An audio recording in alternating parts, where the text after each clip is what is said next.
కారం రంగు రుచితో ఉంటుంది. ఆచి మిరపపొడి అదరగొట్టే కారం రంగు రుచి. కేసీఆర్ ని తిట్టిపోసిన కాంగ్రెస్, ఇచ్చి పడేసిన బీఆర్ఎస్. అల్లుడు శనీశ్వరరావుతో మాట్లాడించడం కాదు, దమ్ముంటే గోదావరి జలాలపై కేసీఆర్ చర్చకి రావాలి అంటూ సవాల్ విసిరారు సీఎం రేవంత్ రెడ్డి. ఇంకొక వైపు ముఖ్యమంత్రి వ్యాఖ్యలకి ఘాటుగా రిప్లై ఇచ్చారు గులాబీ నేతలు.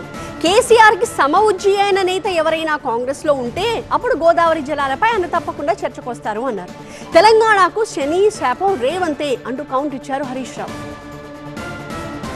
ఇవాళ నువ్వు సిద్ధంగా ఉన్నవా నేను అడుగుతున్న చంద్రశేఖర్ రావు గారు. నీ వంది మాగదులతో మాట్లాడించడం కాదు, నీ శనీశ్వరుడైన అల్లుడితో మాట్లాడించడం కాదు. నేను సిద్ధంగా ఉన్నా. గోదావరి బంకంచెల్ల ప్రాజెక్టు మీద నువ్వు చర్చకు రా. స్పీకర్ గారికి ప్రధాన ప్రతిపక్ష నాయకుడిగా లేఖ రాయి. శాసనసభ సమావేశాలు పెడతాం, ఎదురెదురుగా నిలబడతాం, మాట్లాడదాం.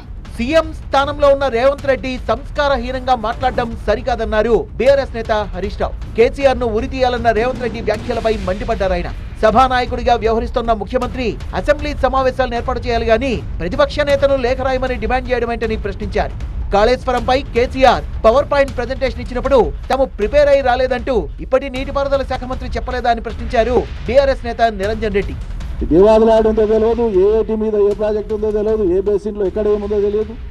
ఇక మీతో వచ్చి కేసీఆర్ మాట్లాడాలన్నా.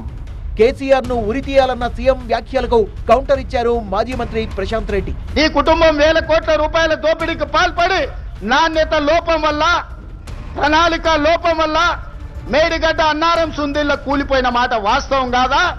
ఈ ప్రాజెక్టులు కూలిపోయినందుకు నిన్ను ఆ చిన్న కాళేశ్వరంలోనే ఉరి తీసిన తప్పు లేదని అక్కడి రైతాంగం అంటున్న మాట నిజం కాదా?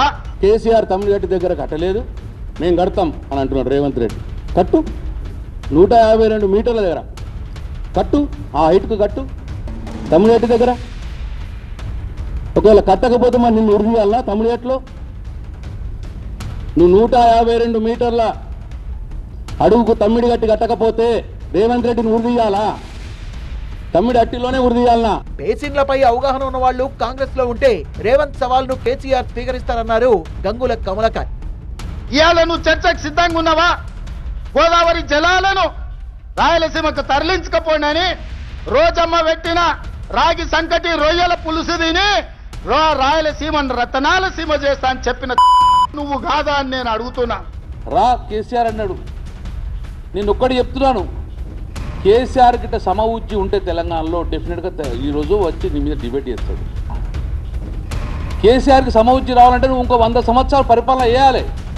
మరోవైపు సీఎం రేవంత్ పై బీఆర్ఎస్ నేతల వ్యాఖ్యల్ని ఖండించిన కాంగ్రెస్ నేతలు ఫస్ట్ కేసీఆర్ అసెంబ్లీకి హాజరై కృష్ణా గోదావరి జలాలపై చర్చలో పాల్గొనాలన్నారు.